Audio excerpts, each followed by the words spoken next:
In this exercise, we'll explore fundamental concepts in the group theory. So let G be a group and P a prime number. Suppose the order of G, meaning the total elements in G, is equal to P raised to the power of n, where n is natural number. We need to show that the center of G, which consists of all the elements that commute with every element in G, does not have the size equal to P raised to the power of n minus 1. So for that, let's consider the group H formed by dividing the group by its center. The size of H, or the number of elements in H, is the order of G divided by the order of the center. Since the order of G is P to power of n, and the order of H will be P raised to some power m. If m equals to 1, that means that H has order P, which is a prime number. That means that H is a cyclic group. It's mainly a general result which can be proved by the Lagrange theorem.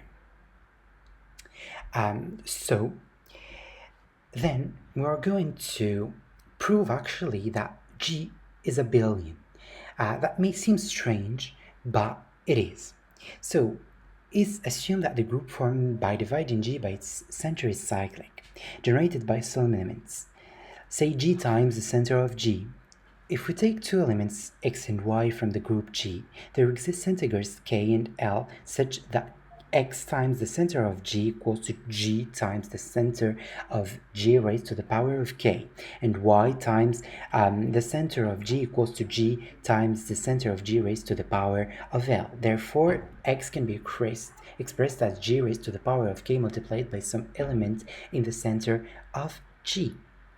And similarly, y can be expressed as G raised to the power of L multiplied by another element in the center of G. That is mainly the definition of the set, or G multiplied by the center of G.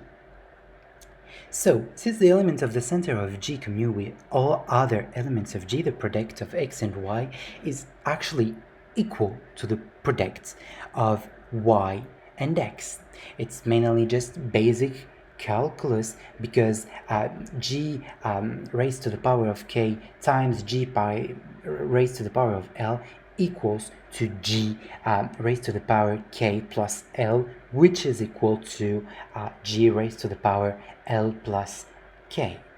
And here there's the result. So we took two elements in G, x and y, and we found that x times y is equal to y times x.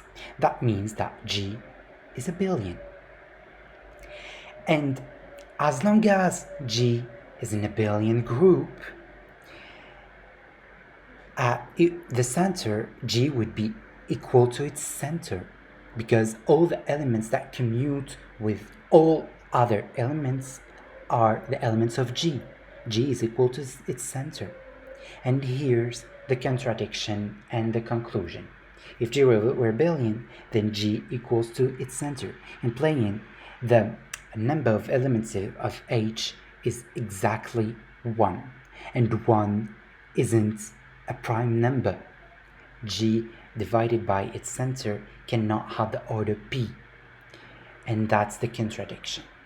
So we can deduce that the order of the center of G cannot be P raised to the power n minus 1.